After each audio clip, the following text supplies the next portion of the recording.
ओम शांति। अ, आज कोई मुरली रीड करेगा का? थोड़ा सा मुझे इमरजेंसी है, हॉस्पिटल जाना है। तो आप में से कोई करेगा? ओम शांति। भाई जी, मैं करूं? जी जी जी, थैंक यू।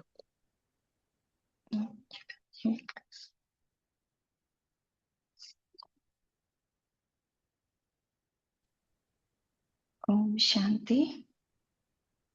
18/1/1993 की मुरली। प्रत्यक्षता का आधार, दृढ़ प्रतिज्ञा। परमात्म गले का हार बनने वाले विजयी रत्नों प्रति सदा समर्थ बाप दादा बोले। दादियों से मुलाकात। सभी दोनों ही विल के पात्र हो, आदि के विल भी और साकार स्वरूप के अंत की विल भी। विल पावर आ गई ना, विल पावर की विल।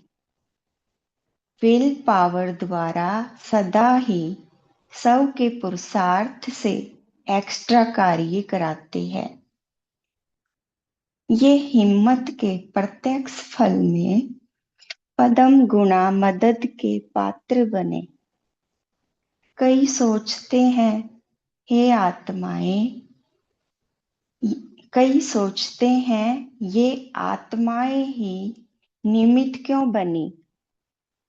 तो इसका रहस्य है कि विशेष समय पर विशेष हिम्मत रखने का प्रत्यक्ष फल सदा का फल बन गया। इसलिए गाया हुआ है, एक कदम हिम्मत का और कदम कदम बाप की मदद के। इसलिए सदा सब बातों को पार करने की विल पावर विल के रूप में प्राप्त हुई। ऐसे है ना, आप सभी भी साथी हो। अच्छा, साथ निभा रही हो।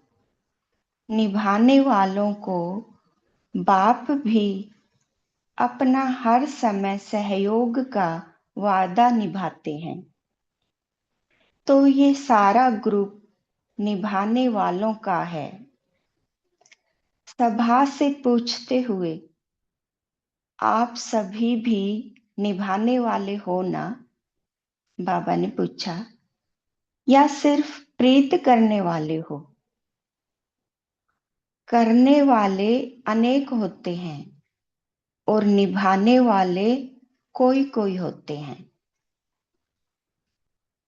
तो आप सभी किस में हो?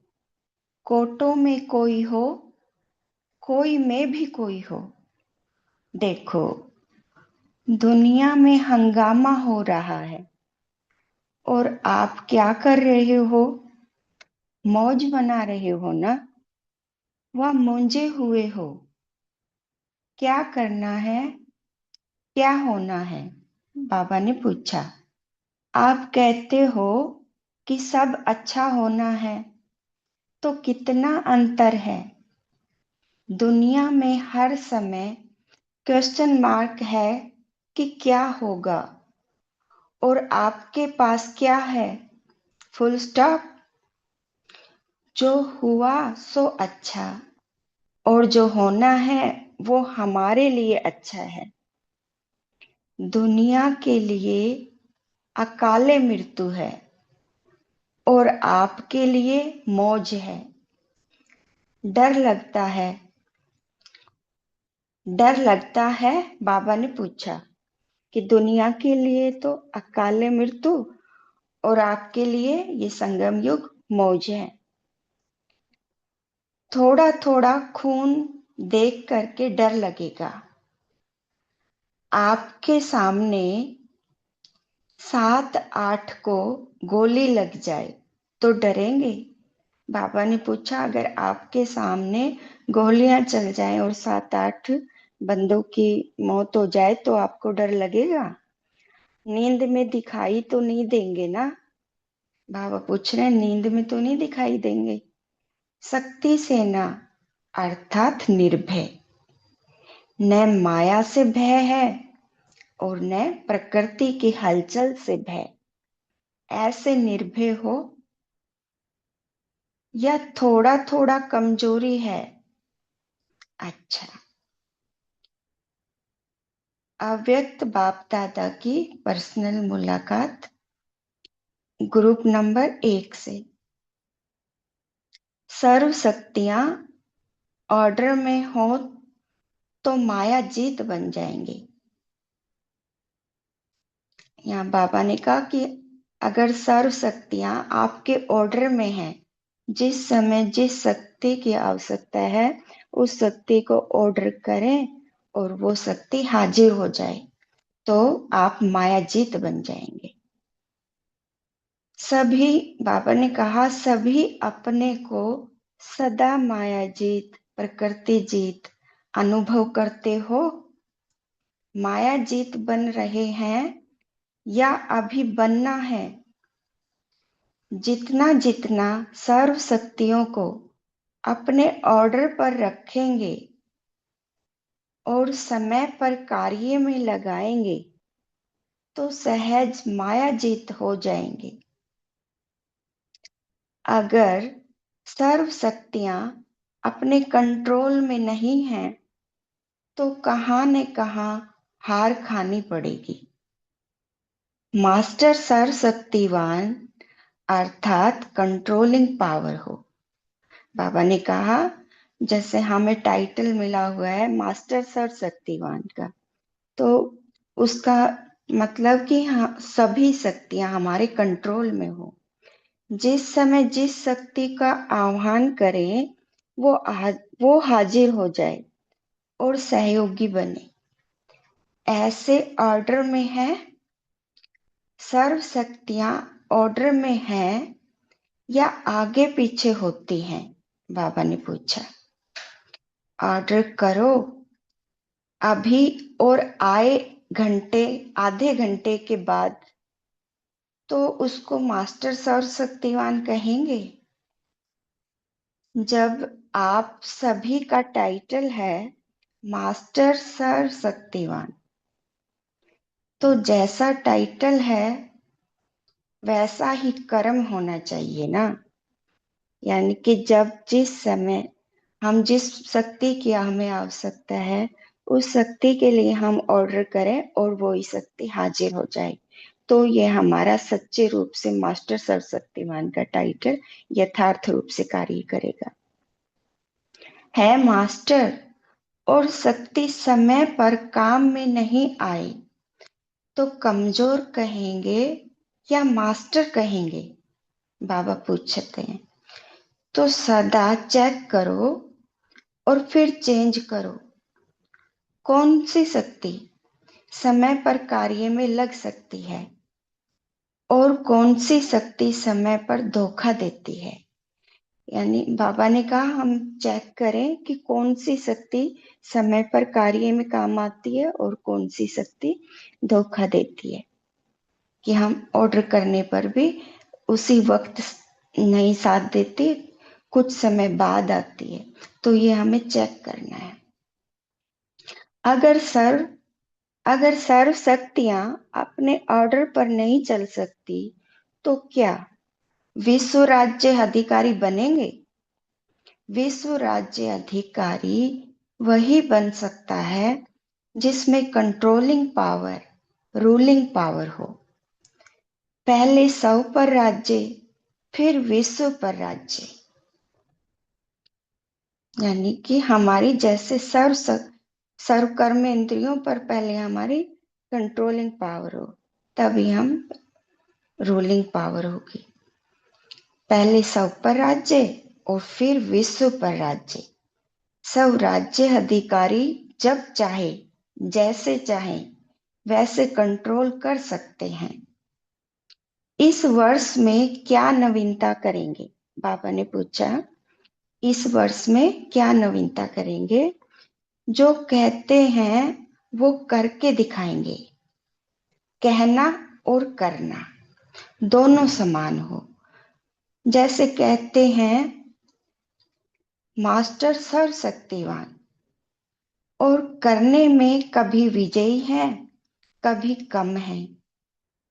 यानी कि हमारे कहने और करने दोनों में समान हो।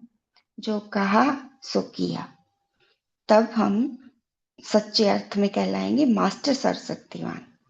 तो कहने और करने में फर्क हो गया ना, तो अभी इस फर्क को समाप्त करो। जो कहते हो वो प्रैक्टिकल जीवन में स्वयं भी अनुभव करो, और दूसरे भी अनुभव करें।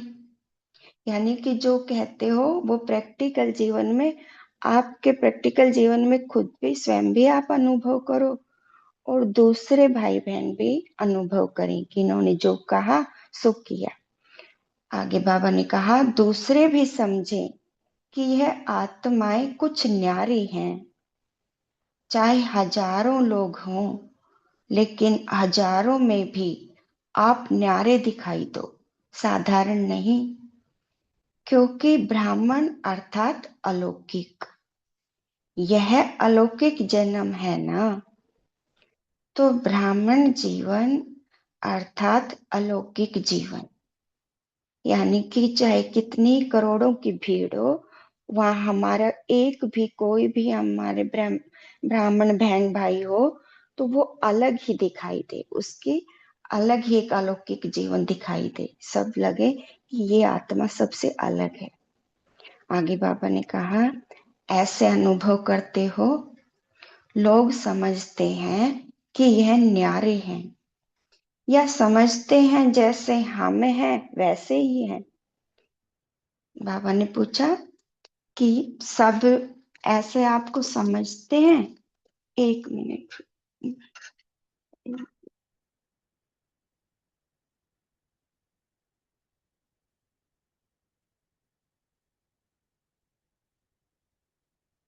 ऐसे अनुभव करते हो कि लोग समझते हैं कि ये न्यारे हैं, या समझते हैं जैसे हम हैं वैसे ये भी हैं। न्यारे बनने की निशानी है, जितना न्यारे बनेंगे उतना सर्व के प्यारे बनेंगे। जैसे बाप सबसे न्यारा है और सबका प्यारा है, तो प्यारापन और प्यारा सा बना देता है। न्यारापन, सॉरी। जैसे बाप सबसे न्यारा है और सबका प्यारा है, तो न्यारापन प्यारा बना देता है। तो ऐसे न्यारे और आत्माओं के प्यारे कहाँ तक बने हैं, यह चेक करो।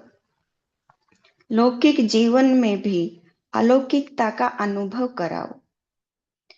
न्यारे बनने की युक्ति तो आती है ना। जितना अपने देह के भान से न्यारे होते जाएंगे उतना प्यारे लगेंगे। यहाँ पर बाबा ने कहा कि हमें देह भान से न्यारा रहना है। देही अभिमानी यानी कि आत्मिक स्थिति में हम जितना जितना आत्मिक स्थिति में रहेंगे, तो उतना ही हम प्यारे होंगे, न्यारे और प्यारे। देह भान से न्यारा तो अलौकिक हो गया ना। तो सदैव अपने को देखो कि देह भान से न्यारे रहते हैं, बार बार देह के भान में तो नहीं आते हैं। देह भान में आना अर्थात अर्थात लौकिक जीवन, यानी कि देह भान में आना लौकिक जीवन, और देही अभिमानी रहना अलौकिक जीवन। आगे बाबा ने कहा, बीच बीच में प्रैक्टिस करो। देह में प्रवेश होकर कर्म किया और अभी अभी न्यारे हो जाए। यानी जब कर्म कर्म में आए, लौकिक जीवन में कर्म में आए, तो देह में प्रवेश किया। आत्मा परम धाम से आई और देह में प्रवेश किया और कर्म किया, और फिर देह से अलग आत्म स्थिति में स्थित हो जाए। कर्म करने के लिए मैं आत्मा देह में आई और फिर देह से नारी आत्म स्थिति में। तो न्यारी अवस्था में स्थित रहने से कर्म भी अच्छा होगा और बाप के व सारों के प्यारे भी बनेंगे। डबल फायदा है ना, परमात्म प्यार का अधिकारी बनना। ये कितना बड़ा फायदा है। कभी सोचा था कि ऐसे अधिकारी बनेंगे? सपन में भी नहीं सोचा होगा, लेकिन ऐसे अधिकारी बन गए। तो सदा यह स्मृति में लाओ कि परमात्म प्यार के पात्र आत्माएं हैं। दुनिया तो ढूंढती रहती है और आप पात्र बन गए। यानी कि दुनिया तो दुनिया तो भगवान को ढूंढती रहती है और हम बाबा के बन गए। यानी कि हम जिस दिन से बाबा के बने उसी दिन से हम परमात्म प्यार के अधिकारी बन गए। तो हम कितने भाग्यवान आत्माएं हैं। तो सदा वह मेरा श्रेष्ठ भाग्य, यह गीत गाते गाते रहो और उड़ते रहो। कौन सा गीत? वह मेरा श्रेष्ठ भाग्य। उड़ती कला सर्व का भला। आप उड़ते हो तो सभी का भला हो जाता है, विश्व का कल्याण हो जाता है। अच्छा, सभी खुश रहते हो? बाबा ने पूछा। सदा ही खुश रहना और दूसरों को भी खुश करना। देखो, बाबा ने कहा कि हम सभी ब्राह्मण भाई बहनों को सदा खुश रहना है, और जब हम खुश रहते हैं तो हमारी खुशी का वाइब्रेशन वायुमंडल में फैलता है, तो दूसरी आत्माओं तक भी वो खुशी की वाइब्रेशन पहुंचती है, तो उनको भी खुशी मिलती है। तो बाबा ने कहा सदा ही खुश रहना और दूसरों को भी खुश करना। कोई कैसा भी हो, लेकिन खुश रहना और खुश करना। अच्छा, ग्रुप नंबर 2। अब बाबा ग्रुप नंबर 2 से मिल रहे हैं। विश्व कल्याणकारी बन सेवा पर रहो, तो सेवा का फल और बल मिलता रहेगा। अपने सारे कल्प के श्रेष्ठ भाग्य को जानते हो? बाबा ने पूछा कि आपका जो श्रेष्ठ भाग्य है उसको आप जानते हो? आधा कल्प राज्य अधिकारी बनते हो और आधा कल्प पूज्य अधिकारी बनते हो। क्योंकि हम सतयुग में हम राज्य अधिकारी बनते हैं और फिर द्वापर में आके हम पूज्य अधिकारी बनते हैं। मंदिरों में हमारी फिर चैतन्य हमारी मूर्तियां बनती हैं और फिर उनकी पूजा की जाती है। तो फिर उसके बाद आधा कल्प हम पूज्य अधिकारी बनते हैं। सतयुग त्रेता में राज्य अधिकारी और द्वापर कलयुग में पूज्य अधिकारी। लेकिन सारे कल्प का भाग्य बनाने का समय कौन सा है? लेकिन जो जो ये हमारा पूज्य राज्य अधिकारी और पूज्य अधिकारी जो हम बनते हैं, इसका भाग्य बनाने का समय कौन सा है? ये सिर्फ एक छोटा सा समय, जो ये संगम युग जो चल रहा है, ये ही हमारा भाग्य बनाने का समय है। अब है ना, बाबा ने कहा अब है ना, तो भाग्य बनाने का समय कितना है और भाग्य प्राप्त करने का समय कितना है, यह स्मृति में रहता है व मर्ज रहता है। क्योंकि जितना समय इमर्ज रहेगा उतना समय खुशी रहेगी, और मर्ज होगा तो खुशी नहीं रहेगी। यानी कि हमारी स्मृति में ये चीज रहेगी तो खुशी रहेगी कि अब यहाँ इस समय संगम युग पे जो ये छोटा सा समय है, 100 वर्ष का, इस ये ही हम पूरे कल्प कल्प का भाग्य बनाने का हमारा समय है। तो ये हमारी स्मृति में रहेगा तो हमें खुशी रहेगी, और मर्ज हो गया यानी विस्मृति हो गई तो फिर खुशी नहीं रहेगी। बाबा ने आगे कहा, पांडवों को काम काज में जाने से याद रहता है या काम करने के समय काम का ही नशा रहता है कि मैं फलाना हूँ, चाहे क्लर्क हो, चाहे बिजनेसमैन हो, चाहे कुछ भी हो, वो याद रहता है, या यह याद रहता है कि मैं कल्प कल्प का भाग्यवान हूँ। यहाँ बाबा ने कहा कि जो भी पोस्ट पे जो भी भाई काम कर रहे हैं, जो पांडव भाई, उनसे पूछ रहे हैं बाबा कि आपको सिर्फ अपनी पोस्ट का ही ध्यान रहता है या मैं कल्प कल्प का भाग्यवान हूँ ये भी याद रहता है। क्योंकि आपका असली ऑक्यूपेशन है विश्व कल्याणकारी, यह याद रहता है, वह हद का काम याद रहता है। बाबा ने पूछा कि आपके जो वर्तमान जो पोस्ट पे जो जिस पोस्ट पे कार्य कर रहे हैं उस पोस्ट के भान में रहते हैं या मैं विश्व कल्याणकारी हूँ, ये याद रहता है। माताओं से पूछ रहे हैं बाबा, माताओं को खाना बनाते समय क्या याद रहता है? विश्व कल्याणकारी हूँ यह याद रहता है या खाना बनाने वाली हूँ यह याद रहता है? कुछ भी करो लेकिन अपना ऑक्यूपेशन नहीं भूलो। जैसे आपके यादगारों में भी दिखाया है कि पांडवों ने गुप्त वेश में नौकरी की, लेकिन नशा क्या था? विजय का। जैसे महाभारत में दिखाया है कि 1 वर्ष के लिए पांडव भाई गुप्त वेश में चले गए थे। गुप्त वेश में वो नौकरी की उन्होंने राजा के घर में, लेकिन उनको वो उस वक्त उस चीज से दुखी नहीं होते थे, लेकिन उनको इस विजय का नशा रहता था। इस बात की खुशी थी कि विजय हमारी बस हुई कि हुई।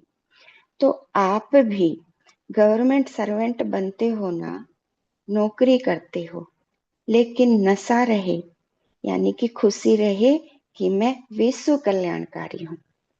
तो इस स्मृति से स्वतः ही समर्थ रहेंगे और सदा सेवा भाव होने के कारण सेवा का फल और बल मिलता रहेगा।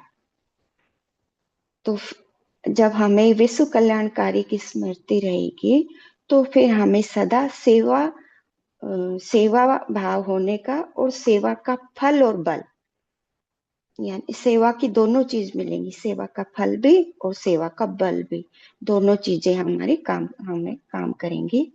फल भी मिल जाए और बल भी मिल जाए तो डबल फायदा है ना। ऐसे नहीं कि कपड़ा धुलाई कर रहे हैं तो कपड़े धोने वाले हैं। जब विश्व कल्याणकारी का संकल्प रखेंगे तब आपकी यह भावना अनेक आत्माओं को फल देगी। गाया हुआ है ना कि भावना का फल मिलता है, तो आपकी भावना आत्माओं को फल देगी, शांति शक्ति देगी। यानी कि जब हम भावना जो जैसी भावना रखते हैं वो अन्य आत्माओं तक वाइब्रेशन में पहुंचती है, तो वह फल देगी, शांति शक्ति देगी, यह फल मिलेगा। ऐसी सेवा करते हो या समय नहीं मिलता है, अपनी प्रवृत्ति बहुत बड़ी है, निभाना पड़ता है। बेहद में रहने से हद के भान से सहज निकलते जाएंगे। यानी कि जब हम बेहद में जब हम मनसा सेवा भी देते हैं तो बाबा ने कहा जब बेहद में दोगे तो हद के भान से निकलते जाएंगे। गृहस्थीपन का भान है हद हद का भान है, गृहस्थीपन का भान है हद का, और ट्रस्टीपन का भान है बेहद का। थोड़ा थोड़ा गृहस्थी और थोड़ा थोड़ा ट्रस्टी नहीं। अगर गृहस्थी का बोझ होगा तो कभी उड़ती कला का अनुभव नहीं कर सकते। बाबा ने कहा गृहस्थी का बोझ होगा तो कभी उड़ती कला का अनुभव नहीं करेंगे। हमें सिर्फ ये, हम गृहस्थी नहीं, हम ट्रस्टी हैं। हमें यहाँ बाबा ने निमित्त बनाया है इनकी सेवा के लिए। आगे बाबा ने कहा निमित्त भाव रखो। निमित्त भाव बोझ को खत्म कर देता है। जब हम निमित्त भाव समझ के जब अपने घर में रहते हैं तो हमें कोई बोझ अनुभव नहीं होता, हल्के रहते हैं। मेरी जिम्मेवारी है, मेरे को ही संभालना है, मेरे को ही सोचना है तो बोझ होता है। जिम्मेवारी बाप की है और बाप ने ट्रस्टी अर्थात निमित्त बनाया है, यानी मेरी कोई जिम्मेवारी नहीं, मैं तो ट्रस्टी हूँ। निमित्त भाव, अपने निमित्त भाव से कार्य करते जाओ, बाकी सारी जिम्मेवारी बाबा की, तो बहुत अच्छे से गृहस्थी चलेगी। मेरा है तो बोझ आपका है, तेरा है तो बाप का है। इसमें कई चालाकी भी करते हैं, कहेंगे तेरा लेकिन बनाएंगे मेरा। कभी भी किसी भी कार्य में अगर बोझ महसूस होता है तो यह निशानी है कि तेरे के बजाय मेरा कहते हैं, तो यह गलती कभी नहीं करना। बाबा ने कहा ये गलती नहीं करना। बोल कहते तो हैं तेरा तेरा, लेकिन समझते हैं कि सब मेरा, तो यह गलती कभी नहीं करना। इससे क्या होगा, बोझ होगा। और फिर जब बाबा को सब जिम्मेवारी सौंप देंगे तो बहुत अच्छे से काम होता है। अच्छा, अब बाबा ग्रुप नंबर 3 से मिलते हुए। ब्राह्मण का अर्थ है असंभव को संभव करने वाले। सदा एक बल एक भरोसा, यह अनुभव करते हो? बाबा ने पूछा। जितना एक बाप में भरोसा अर्थात निश्चय है तो बल भी मिलता है, क्योंकि एक बाप पर निश्चय कर रखने से बुद्धि एकाग्र हो जाती है, भटकने से छूट जाते हैं। यानी कि हमेशा एक बल एक भरोसा, जब बाप पे निश्चय होगा तो बुद्धि भी हमारी एकाग्र रहेगी और भटकने से छूट जाएंगे। एकाग्रता की शक्ति से जो भी कार्य करते हो उसमें सहज सफलता मिलती है। जहाँ एकाग्रता होती है वहां निर्णय बहुत सहज होता है, और जहाँ हलचल होगी तो निर्णय यथार्थ नहीं होता है। तो एक बल एक भरोसा अर्थात हर कार्य में सहज सफलता का अनुभव करना। कितना भी मुश्किल कार्य हो, लेकिन एक बल एक भरोसे वाले को हर कार्य एक खेल लगता है, काम नहीं लगता, खेल लगता है। तो खेल करने में खुशी होती है ना, चाहे कितनी भी मेहनत करने का खेल हो, लेकिन खेल अर्थात खुशी, खेल में तो खुशी मिलती है ना। तो बाबा ने कहा किसी भी कार्य को बोझ ना समझ के उसको खेल समझ के करेंगे तो खुशी मिलेगी। देखो मल्ल युद्ध करते हैं तो उसमें भी कितनी मेहनत करनी पड़ती, लेकिन खेल समझ के करते हैं तो खुश होते हैं, मेहनत नहीं लगती, खुशी खुशी से कार्य सहज सफल भी हो जाता है। अगर कोई कार्य भी करते हैं खुश नहीं, चिंता व फिक्र में है, चिंता व फिक्र में है तो मुश्किल लगेगा ना। एक बल एक भरोसा, इसकी निशानी है कि खुश रहेंगे, मेहनत नहीं लगेगी। एक भरोसा एक बल, दोबारा कितना भी असंभव काम होगा तो वो संभव दिखाई देगा।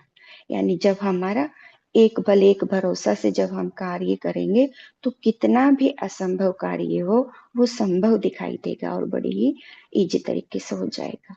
ब्राह्मण जीवन में कोई भी, चाहे स्थूल काम चाहे आत्मिक पुरुषार्थ का, लेकिन कोई भी असंभव नहीं हो सकता। ब्राह्मण का अर्थ ही है असंभव को संभव करने वाले। ब्राह्मणों के डिक्शनरी में असंभव शब्द है ही नहीं। मुश्किल शब्द है ही नहीं, मेहनत शब्द है ही नहीं। ऐसे ब्राह्मणों को, ऐसे ब्राह्मण हो ना, बाबा ने कहा आप ऐसे ब्राह्मण हो ना कि हमारी डिक्शनरी में, ब्राह्मणों की डिक्शनरी में असंभव शब्द है ही नहीं। या कभी कभी असंभव लगता है, बाबा ने पूछा, या कभी कभी कोई काम असंभव लगता है?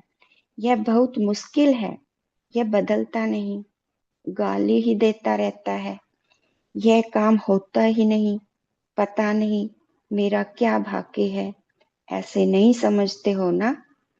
या कोई काम मुश्किल लगता है? बाबा ने पूछा।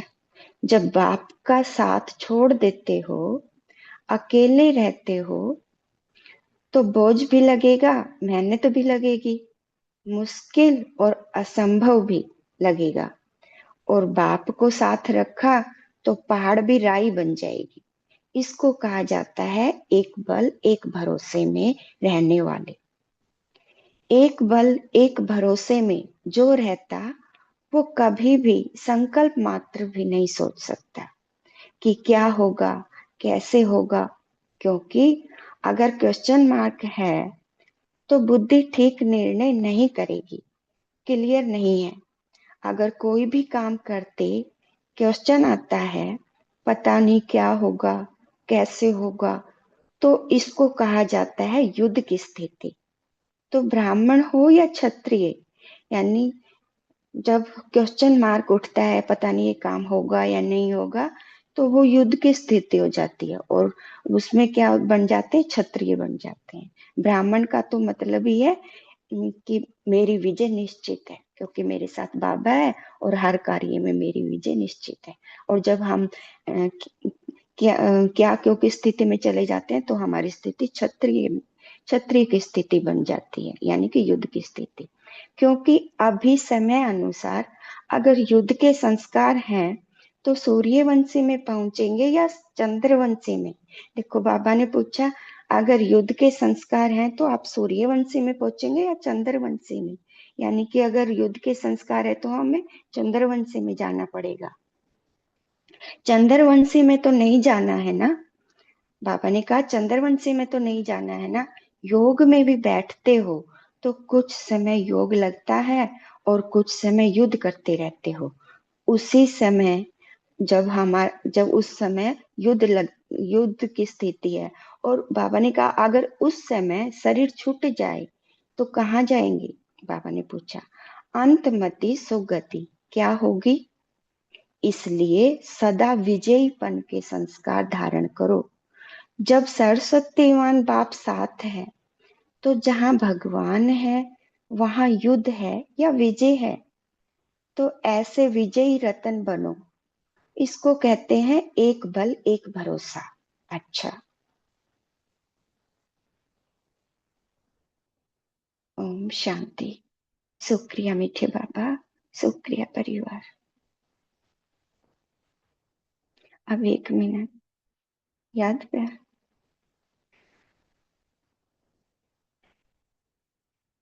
सब अब बाबा याद प्यार दे रहे हैं। सर्व समर्थ आत्माओं को, सर्व दृढ़ दृढ़ प्रतिज्ञा और प्रत्यक्षता का बैलेंस रखने वाली श्रेष्ठ आत्माओं को सदा समझना, चाहना और करना, तीनों को समान बनाने वाले बाप समान बच्चों को सदा समस्याओं को हार खिलाने वाले परमात्म गले का हार बनने वाले विजयी रत्नों को समर्थ बाप दादा का याद प्यार और नमस्ते। हम रूहानी बच्चों की तरफ से भी बा, बाप दादा को याद प्यार और नमस्ते बाबा, नमस्ते। शुक्रिया मीठे बाबा, शुक्रिया।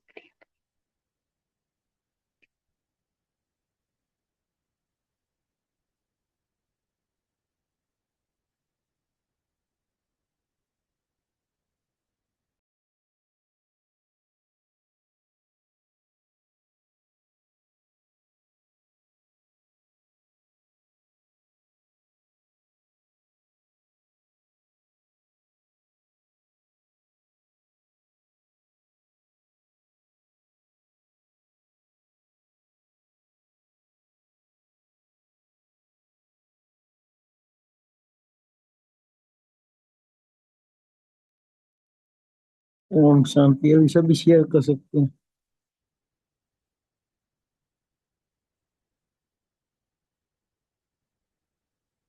बोलिए प्रिंस दीदी।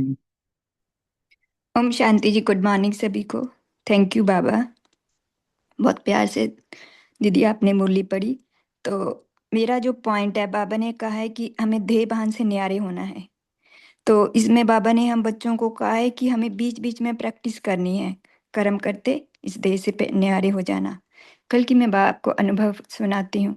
कल मैं जॉब से जब मुझे लीव करना था 6 बजे, तो मैं बाबा से ये कहकर लीव किया। मैंने अपने रूम में बैठकर पढ़ रही थी मुरली पढ़कर कि बाबा अब मैं अपने शरीर को यहीं छोड़कर जा रही हूँ।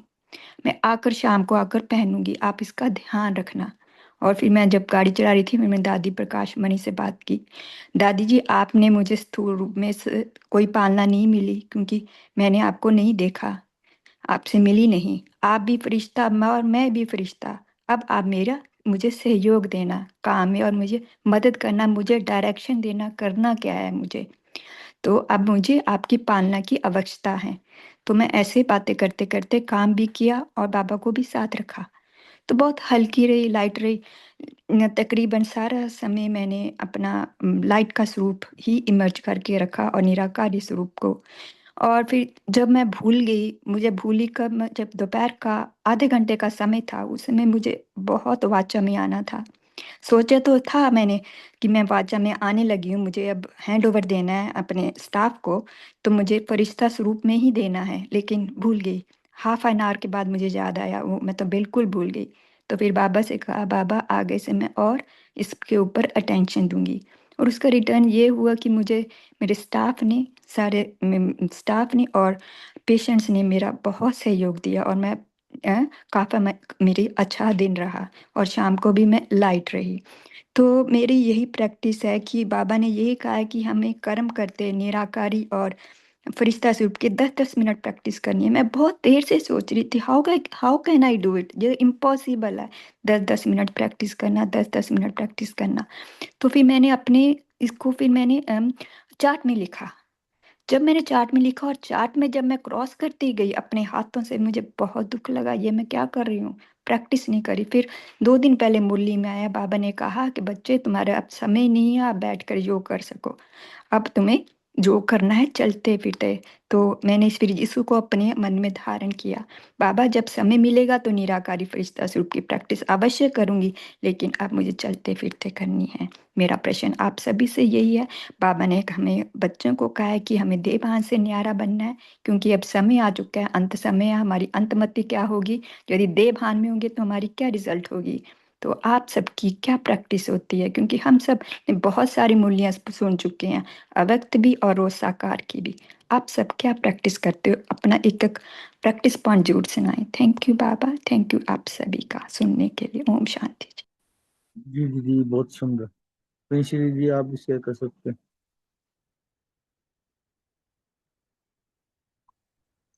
तो नमिता दीदी आप शेयर कर सकते हो, इसलिए ने कर दिया। ओम शांति भाई जी। जी बाबा ने बोलिए। आज न्यारे बनने का अर्थ समझाते थे, तो दीदी ने तो बताया कैसे न्यारे बनने का, ત્યારે हम न्यारे बन रह सकते हैं। तो बाबा कहते हैं कोई कर्म से न्यारा नहीं, कोई कर्म से न्यारा बनना नहीं, कोई संबंध से भी न्यारा नहीं बनना, लेकिन सबके साथ रहते सब कर्म करते अपने देह भान से न्यारा बनना है, कर्म बंधन से न्यारा बनना है।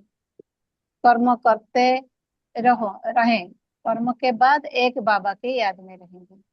जब देह भान से न रहोगे तो देही अभिमानी बन जाएंगे, बाबा का प्यारा बन जाएंगे।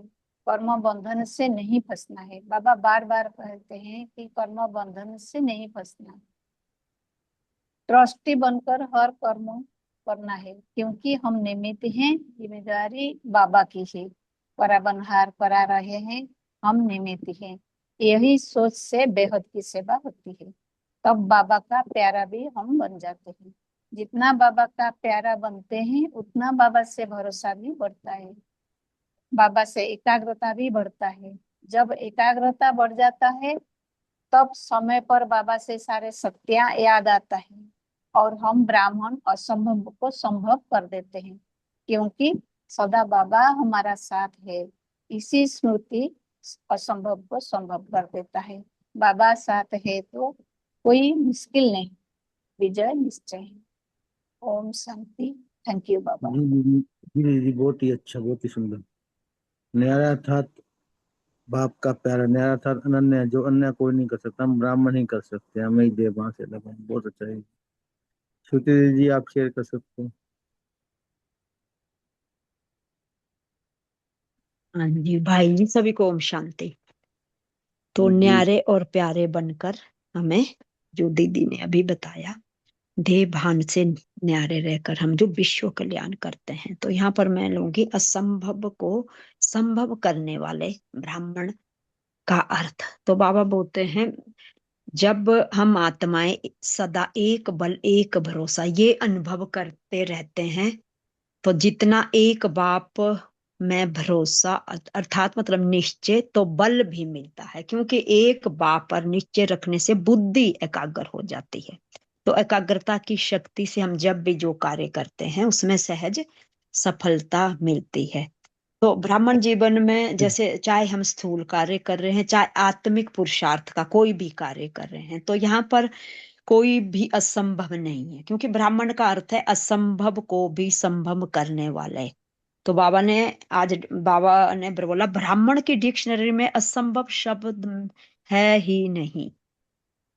तो ये हमें भी देखना कि मेरी डिक्शनरी में ये असंभव है, लेकिन जब मैं आत्मा इस मुश्किल को सहज बना लेती हूँ, और जब मैं आत्मा एक बल एक भरोसे रहने वाली हूँ, और उस भरोसे से जब मैं आत्मा संकल्प करती हूँ, संकल्प करने से क्या होता कि संकल्प मात्र भी नहीं सोच सकता हूँ कि क्या होगा क्या नहीं होगा। तो यहाँ पर हमें क्वेश्चन मार्क में नहीं जाना है, हमने निर्णय लेना है क्लियर बुद्धि से। और क्लियर बुद्धि से जब हम सर्वशक्तिमान बाप के साथ हैं, तो जहां भगवान है वहां पर हमारे ये संकल्प नहीं होंगे कि एक बल एक भरोसा में हम विजय रतन बने हुए हैं। तो हमने क्या करना है, इस देह भान को छोड़कर अपनी स्वयं की चेकिंग करनी है, और सब खजानों के मालिक बनकर हर हर बच्चों के प्रति जो बाबा ने अविनाशी खजाना दिया है उसको बढ़ाना है। तो ये खजाना हमें बाबा द्वारा मिला है, और इस खजाने की चेकिंग भी करते रहना है। तो बाबा ने इस खजाने के लिए हमें जो परिस्थिति बताई, कभी भी किसी परिस्थिति में दुख की लहर नहीं आएगी, क्योंकि मैं मास्टर सर्वशक्तिमान आत्मा हूँ। जी जी जी, बहुत ही सुंदर। ओम शांति भाई जी बोलो। हाँ जी भाई जी, आप बोल सकते हैं। बाबा कहते हैं विश्व राज्याधिकारी वही बन सकते हैं जिसमें कंट्रोलिंग पावर रूलिंग पावर हो, और पहले 100 पर राज्य, फिर विश्व पर राज्य। स्वराज्याधिकारी जब चाहे जैसे चाहे वैसे कंट्रोल कर सकते हैं, ये आज बाबा ने बोला है। ओम शांति। जी भाई, स्वराज्य अधिकारी सभी स्वराज्य अधिकारी बनता है। बहुत अच्छा, बहुत। आशा दीदी, आप लास्ट पॉइंट शेयर कर सकते हो। अभी समय भी हो चुका है, पोल लॉन्च करने से भी मैंने स्क्रीन पर आकर अपने पोल कहाँ छोड़ दिए। भाई जी हम बोलेगा। आप बहन बोलिए, आप बोलिए पहले। अच्छा, बाबा बोला जे ब्राह्मण का अर्थ ही है असंभव को संभव करने वाले। ब्राह्मणों का डिक्शनरी में असंभव शब्द है नहीं, मुश्किल शब्द है नहीं, मेहनत शब्द है नहीं। तो जितना तो कि जितना एक बाप से वर्षा और निश्चय है, तो बल भी मिलता है, क्योंकि एक बाप पर निश्चय रहने से बुद्धि एकाग्र हो जाती है, भटकने छूट जाते हैं। तो जो बाप का साथ छूट देते हो, एकला करते हो, तो बोझ भी लगेगा, मेहनत भी लगेगी, मुश्किल और असंभव भी लगेगा। और बाप को साथ रहा तो पहाड़ भी रुई बन जाएगी। इसको कहा जाता है एक बोल एक भरोसा में रहने वाले। ओम शांति भाई जी। जी जी जी, बहुत ही सुंदर। भाई जी मैं बोलूं कि बस हो गया अभी?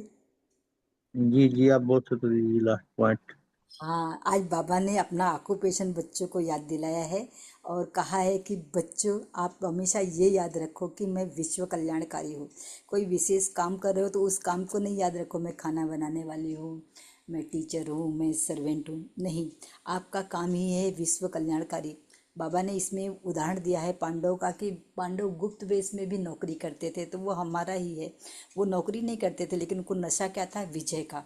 तो हम कुछ भी कार्य कर रहे हैं लेकिन हमारा नशा यही रहे कि हम बाबा के कार्य के लिए विश्व कल्याणकारी है और मेरी विजय हुई ही पड़ी है। अपने आप को गृहस्थी नहीं समझना है, ट्रस्टी समझना है। और गृहस्थीपन अगर रहेगा तो बोझ होगा, और बोझ होगा तो हम मूर्ति कला का अनुभव नहीं कर पाएंगे।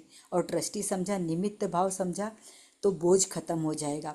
तो इस तरह से बाबा कहते हैं कि जिम्मेवारी बाप की है, बाप ने ट्रस्टी अर्थात निमित्त बनाया है, तो मेरा है तो बोझ आपका है और तेरा है तो वो बाप का है। और बाप का अगर वो बाप के हवाले कर दिया तो हम सदा ही उड़ती कला में सहज सफल खुशी प्रसन्नता से भरपूर रहेंगे। ओम शांति। जी जी, बहुत सुंदर। गृहस्थी मैंने मेरा, ट्रस्टी मैंने तेरा। मेरा मेरा कहेंगे मैले हो जाएंगे, तेरा तेरा कहेंगे तैर जाएंगे। मेरा मेरा कहेंगे डूब जाएंगे, तेरा तेरा कहेंगे उड़ जाएंगे। बहुत ही सुंदर दीदी। अभी हमारा समय हो चुका है। सरोज दीदी, आप होमवर्क दोगे और 1 मिनट मेडिटेशन करा सकते हो? जी भाई जी। जी, 1 मिनट मेडिटेशन और फिर होमवर्क दीजिए आप। हाँ जी भाई जी। हम मनसा स्कास देंगे। बाबा ने कहा ना मुरली में कि हद में नहीं, बेहद में। जब हम बेहद में कोई भी कार्य करते हैं तो वो बहुत ज्यादा फलीभूत होता है। तो आज हम बेहद में मनसा स्कास देंगे। मैं विश्व कल्याणकारी आत्मा हूँ और बेहद में स्कास दे रही हूँ। ये है होमवर्क। योग करते हैं। चलो योग की तरफ बढ़ते हैं। मैं आत्मा मस्तक में दिव्य ज्योति बिंदु सितारा उड़ चले आकाश में, सितारों बादलों से भी ऊपर सूक्ष्म वतन में ब्रह्मा बाबा और मस्तक में शिव बाबा। बाबा से सूक्ष्म वतन में पहुंचते ही बाबा ने मस्तक पर हाथ रखा और मुझे आशीर्वाद दिया, विश्व कल्याणकारी भव। और बाबा ने फिर दृष्टि दी और जो मेरी प्रकाश में परिस्ताई ड्रेस में जो मैं सूक्ष्म वतन में पहुंची, बाबा के दृष्टि देते ही वह प्रकाश में कायालोप हो गई। और अब मैं ज्योति बिंदु सितारा उड़ चली अपने निज होम स्वीट होम में, परम धाम शिव बाबा के सानिध्य में। बाबा से सुख शांति की किरणें मुझ आत्मा में फाउंटेन के रूप में, और मैं आत्मा उन किरणों को अपने अंदर समाती जा रही हूँ।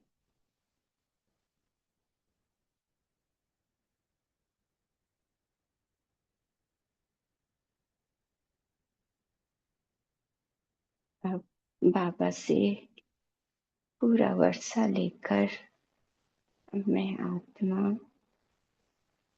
नीचे की स्थूल वतन में आते हुए अपने चारों तरफ किरणें फैलाते हुए सभी ग्रह नक्षत्रों को सुख शांति का वर्षा देते हुए और प्रकृति के पांचों तत्वों को भी सुख शांति के वाइब्रेशन फैलाते हुए सभी प्रकृति के पांचों तत्व और सभी ग्रह नक्षत्र सुख शांति का अनुभव कर रहे हैं। और अब नीचे विश्व ग्लोब पर मैं विश्व कल्याणकारी आत्मा सर्व आत्माओं को सुख शांति का वर्षा देते हुए, सकाश देते हुए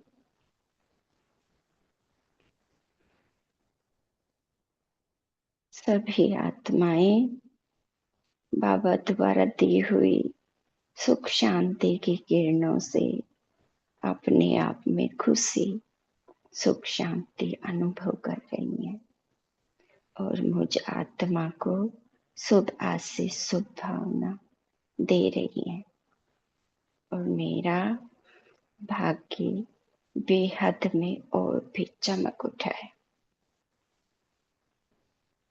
और मैं आत्मा